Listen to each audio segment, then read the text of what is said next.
औज़ुबिल्लाहिमिनश्शैतानिर्रजीम बिस्मिल्लाहिर्रहमानिर्रहीम। I am teacher Razia Saeed. जमात नहम के तमाम तलबा तलबात अस्सलाम वालेकुम। बेटे, आज हम अपना उर्दू का लेक्चर शुरू करने जा रहे हैं। कबल इसके कि हम उर्दू का पहला सबक पढ़ें, उसकी बजाय बेहतर है कि हमें ये जान लेना ज़रूरी है कि उर्दू अदब में क्या क्या चीज़ें शामिल हैं। उर्दू अदब को दो हिस्सों में तकसीम किया जाता है, नसर और शायरी। अब नसर में क्या क्या चीज़ें शामिल हैं? नसर में हर किस्म के मज़ामीन शामिल हैं, हर किस्म का मज़मून शामिल है, चाहे वो इस्लाही हो, तफरीही हो, मालूमाती हो। उसके बाद खाका है, कहानी, दरख्वास्त, मुकालमा, अफसाना, ड्रामा, नावल, ख़त, आपबीती, इबारत, जुमले, पैराग्राफ वगैरह, ये सब उर्दू नसर में शामिल हैं। उर्दू अदब का दूसरा हिस्सा, दूसरी किस्म है शायरी। अब शायरी में क्या क्या चीज़ें शामिल हैं? हम जिसमें अल्लाह ताला की तारीफ़ बयान की जाती है, नात रसूल मकबूल सल्लल्लाहु अलैहि वसल्लम, नज़्म, गीत, गज़ल, मरसिया, कसीदा वगैरह, ये तमाम चीज़ें शायरी में शामिल हैं। आज हम जो शुरू करने जा रहे हैं वो है हमारा जमात नहम किया हिस्सा नसर, जिसमें सबसे पहले सबक है हिजरत नबवी सल्लल्लाहु अलैहि वसल्लम। हिजरत नबवी सल्लल्लाहु अलैहि वसल्लम के मुसन्निफ हैं मौलाना शिबली नुमानी रहमतुल्लाह अलैह। बेटा, इससे पहले जमात हश्तम तक आपने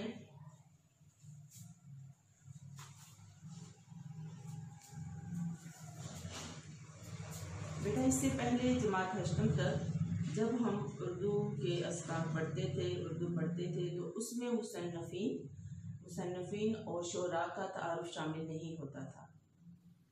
अब जबकि आप बोर्ड के इम्तिहान में अपीयर होने जा रहे हैं, हमारा उर्दू का पहला सबक है हिजरत नबवी सल्लल्लाहु अलैहि वसल्लम। लेकिन जमात नहम दहम में सबक के अलावा मुसन्निफ के तारुफ का भी जानना ज़रूरी है, मुसन्निफ के बारे में भी जानना बहुत ज़रूरी है, क्योंकि जमात नहम में पेपर में मुसन्निफ के तारुफ में से भी MCQs में बहुत सारे क्वेश्चंस आते हैं। तो उसके लिए ज़रूरी है कि हम मुसन्निफ के तारुफ को ज़हन नशीन कर लें, उसकी अहम बातें अच्छी तरह हमारे जहन में होनी चाहिए। तो कबल हिजरत नबवी सल्लल्लाहु अलैहि वसल्लम पढ़ने से पहले हम उसके मुसन्निफ मौलाना शिबली नुमानी रहमतुल्लाह अलैह के बारे में जानेंगे कि उनकी ज़िंदगी का खुलासा जो तारुफ है वो क्या है। मौलाना शिबली नुमानी रहमतुल्लाह अलैह 1857 में पैदा हुए और 1914 में वफ़ात पाई। आपने ये बात अच्छे तरीके से याद करनी है कि उनकी तारीख़ वफ़ात और तारीख़ पैदाइश आपके जहन में बहुत अच्छे तरीके से ज़ब्त हो जानी चाहिए। मैं दोहराती हूँ, मौलाना शिबली नुमानी 1857 में पैदा हुए और 1914 में वफ़ात पाई। कस्बा बंदौल, ज़िला आज़मगढ़, भारत में 1857 में पैदा हुए। मौलाना शिबली नुमानी, उनके वालिद शेख हबीबुल्लाह वकील थे। शिबली ने भी कुछ दिन वकालत की, फिर अलीगढ़ कॉलेज में फ़ारसी के उस्ताद मुकर्रर हो गए। वहाँ उन्हें सर सैयद हाली, मौलाना अल्ताफ़ हुसैन हाली, मोहसिन अल मुल्क और आर्नल्ड की सोहबत से मुस्तफ़ीद होने का मौका मिला। जब इतने अली मर्तबत उलमा के साथ मौलाना शिबली नुमानी को वक्त गुजारने का मौका मिला और उन्होंने इस मौके से भरपूर फ़ायदा उठाया। 1892 में आर्नल्ड के साथ शिबली ने मिस्र, शाम, कुस्तुनतुनिया और दूसरे इस्लामी ममालिक का सफ़र किया। सर सैयद की वफ़ात के बाद 1898।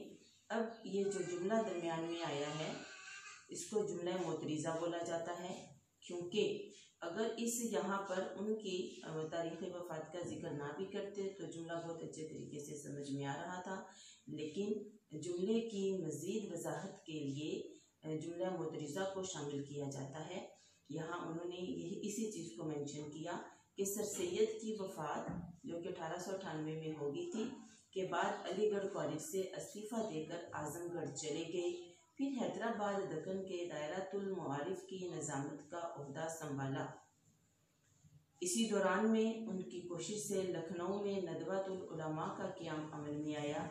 आखिर उम्र में यानी कि जब उनकी उम्र का आखिरी हिस्सा चल रहा था उस दौरान उन्होंने आज़मगढ़ में एक अजीम इदारा यानी कि बहुत बड़ा इदारा दारुल मुसन्नफ़ीन कायम किया, जो आज भी काम कर रहा है। दारुल मुसन्नफ़ीन, मुसन्नफ़ीन मुसन्निफ़ की जमा, यानी कि जो मुसन्नफ़ीन के लिए मुसन्नफ़ीन की अलामत है। दारुल मुसन्नफ़ीन का इदारा जो है उन्होंने कायम किया, जो आज भी कायम है। शिबली शायर भी थे, लेकिन उनकी शोहरत का मदार ज़्यादातर उनकी नस्ल पर है। शिबली ने अगरचे शायरी भी की, लेकिन उनकी शायरी को कहें कि वो शोहरत नहीं मिली जो उनकी नस्ल को मिली। उनका शुमार उर्दू के बड़े नस्ल निगारों में होता है। नगार का लफ्ज़ जहाँ भी आएगा लिखने वाला। मौलाना शिबली नुमानी की नज़र का मेयार इतना उम्दा है कि उनकी नस्ल नगारी बहुत आला पैराए में मशहूर है या शामिल है। शिबली ने गर्चे मुतनव्वो मौज़ूआत मसलन तारीख़, तनकीद क्या होता है, मौलाना शिबली नुमानी ने मुख्तलिफ मौज़ूआत पर लिखा। हिस्ट्री पर भी उन्होंने लिखा। तनकीद से मुराद ये कि बहुत सारी किताबों के बारे में, बहुत सारे अदब के बारे में, अदब की इक़साम के बारे में लिखा। सीरत, आदात के बारे में, तज़किरा अदब के मुतालिक अदब का तज़किरा किया। मुआशरत, रहने सहने के तरीके, अकायद के हमारा अकायद क्या होते हैं, तसव्वुफ़, सियासत पर कलम उठाया, यानी कि इन मौज़ूआत पर उन्होंने लिखा। मगर उनके तर्ज़ इज़हार में अदबियत की शान मौजूद है।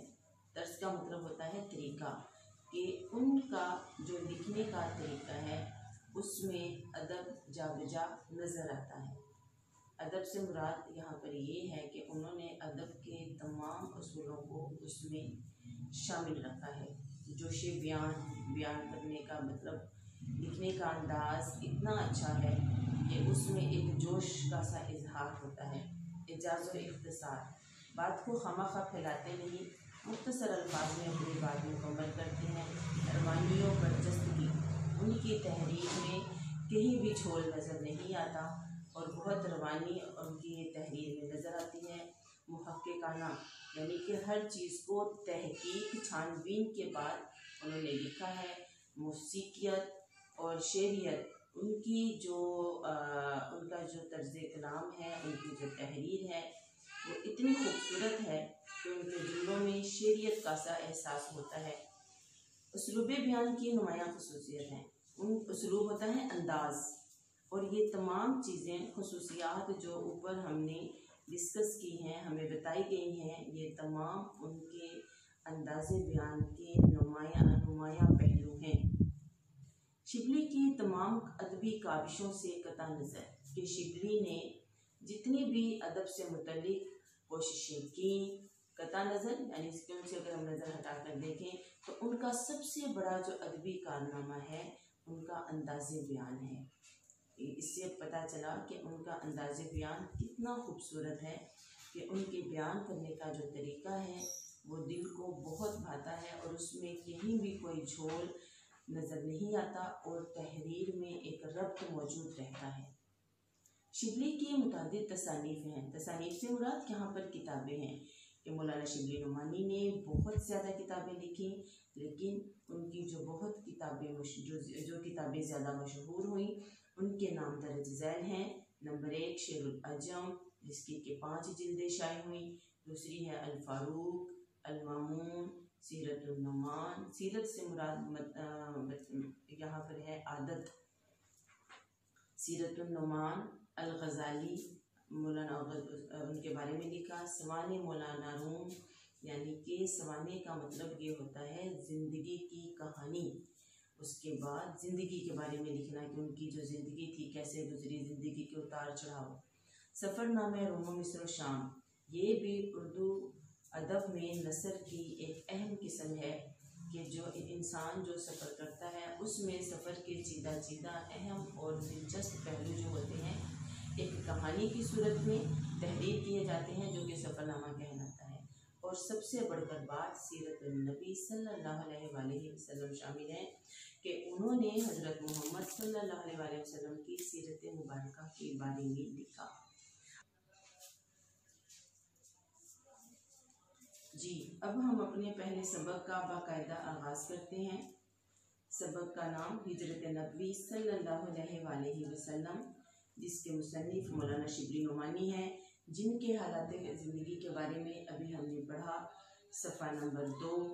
और हिजरत नबी सल्लल्लाहु अलैहि वसल्लम सबक के मौजू पर, टॉपिक पर गौर करें, उन्वान पर गौर करें। हिजरत नबवी ये मुरक्कब इजाफ़ी है।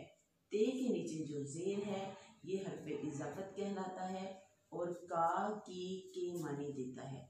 यहाँ इस सबक का मतलब, इस सबक का मानी ये होगा रसूल खुदा सल्लल्लाहु अलैहि वसल्लम की हिजरत नबवी। अब मकासद तदरीस, इस सबक को सिलेबस में शामिल करने के क्या मकासद हैं वो भी हम पढ़ लेते हैं। नंबर 1, तलबा को तबलीग इस्लाम की इब्तदाई मुश्किलात से आगाह करना। पहला मकसद ये है कि जब इस्लाम की तबलीग हुई तो हमारे तलबा को इसकी मुश्किलात के बारे में जानना चाहिए कि इस्लाम के फैलाव में किस कदर मुश्किलात का सामना करना पड़ा। जो दूसरा मकसद है सीरत नबी सल्लल्लाहु अलैहि वसल्लम और सीरत नगारी से रोशनास करवाना। जब हम सबक हिजरत नबवी पढ़ेंगे तो उसमें हमें ये अंदाज़ा होगा, हम जान पाएंगे कि हमारे प्यारे महबूब, हमारे नबी खातमुन नबीयीन हज़रत मोहम्मद सल्लल्लाहु अलैहि वसल्लम की सीरत मुबारका क्या थी। दुश्मनों के साथ उनका सलूक कैसा था, उनकी बर्दाश्त कैसी थी, सब्र व तहम्मुल उनके साथ उनका कैसा था। और दूसरा ये सीरत नगारी कि सीरत जो होती है वो कैसे लिखी जाती है, उससे हमें वाकफियत होगी। हम जान पाएंगे कि सीरत नगारी से वाकफियत हम हासिल करेंगे कि सीरत को किस तरीके से लिखा जाता है। उसके बाद है मजहबी अल्फाजो तराकीब से मुतारिफ करना कि देखेंगे कि कौन सी ऐसे अल्फाजो तराकीब हैं जो हमारे मज़हब की वजाहत करते हैं, उनके लिए कौन से अल्फाजो तराकीब हम इस्तेमाल करते हैं। नंबर 4, तारीख़ इस्लाम से रोशनास करते हुए तलबा के दिलों में इस्लामी जज्बा पैदा करना। बेटा ये बहुत ज़रूरी है कि हम इस चीज़ से आगाह रहें, वाकिफ़ रहें कि हमारे मज़हब की तारीख़ क्या है, हमारा माजी कैसा था, किस कदर रोशन था, हमारे जो आबाओ अजदाद थे, हमारे जो असलाफ थे, उनके क्या कारनामे थे। और इस्लामी जज्बा उससे क्या होता है कि पढ़ने से, तारीख़ से वाकफियत हासिल करने से वही जज्बा हमारे दिलों में भी पैदा होता है। इस सबक को शामिल करने का मकसद यही है कि इस्लामी जज्बा हमारे दिलों में भी पैदा हो। आखिरी और 5वां पॉइंट ये है तलबा को बताना कि हक़ व सदाकत के लिए मुश्किलात का सामना करना पड़ता है। हक़ व सदाकत मुरक्कब अतफ़ी है, मुरक्कब मुतरादिफ भी है। हक़ का मतलब भी सच है, सदाकत का मतलब भी सच्चाई है कि हक़ के प्रचार के लिए, सच के फैलाव के लिए अक्सर औक़ात बहुत ज़्यादा मुश्किलात सहनी पड़ती हैं, बर्दाश्त करनी पड़ती हैं। तो ये हमने देखना है कि रसूल खुदा सल्लल्लाहु अलैहि वसल्लम एक दीन हक़ की दावत दे रहे थे और उनके जवाब में उन्हें किस कदर मुश्किलात सहनी पड़ी, बर्दाश्त करनी पड़ी। और यही हमें, और ये चीज़ हमने अपनी ज़िंदगी में भी शामिल करनी है कि हमने भी अपनी ज़िंदगी में हक़ व सदाकत को नहीं छोड़ना, हमेशा उस पर अमल पैरा रहना है। यहाँ मैं अपने पहले लेक्चर का इख्तिताम करती हूँ। आज हमने जो पढ़ा उसका खुलासा पहले देख लेते हैं कि हमारे सबक नंबर 1, सफ़ा नंबर 1, सबक नंबर 1 जिसका उन्वान है हिजरत नबवी सल्लल्लाहु अलैहि वसल्लम, उसके मुसन्निफ़ का नाम है मौलाना शिबली नोमानी। तो मुसन्निफ़ के जो हालात ज़िंदगी थे उसका तारुफ देखें, वो हम थोड़ा सा दोहरा लेते हैं। मुसन्निफ़ का नाम क्या है? मौलाना शिबली नोमानी। उनकी तारीख़ पैदाइश 1857, उनकी तारीख़ वफ़ात 1914। मौलाना शिबली नोमानी के वालिद का नाम शेख हबीबुल्ला। मौलाना शिबली नोमानी के वालिद का पेशा क्या था? वकालत। और मौलाना शिबली नोमानी ने पहली मुलाजमत कौन सी की? अलीगढ़ कॉलेज में फ़ारसी की तदरीस। दूसरी मुलाजमत कौन सी की थी? उन्होंने दायरातुल मारिफ की निज़ामत की थी। इसके अलावा उन्होंने क्या किया? लखनऊ में नदवतुल उलमा के नाम से एक इदारा कायम किया। दूसरा उन्होंने जो बड़ा काम किया, आज़मगढ़ में दारुल मुसन्निफ़ीन के नाम से एक इदारा कायम किया, जो कि आज भी वहाँ मौजूद है। आखिरी अहम बात जो हम याद रखने की है कि उन्होंने कौन सी अहम किताबें लिखी, उनके नाम ये ज़रा दोहरा लेते हैं हम। शेरुल अजम, अल फारूक, अल मामून, सीरतुन नुमान, अल गज़ाली, सवानी मौलाना रूम, सफ़रनामा रूम शाम और सीरतुन नबी उनकी अहम तसानीफ़ हैं, अहम कुतुब हैं।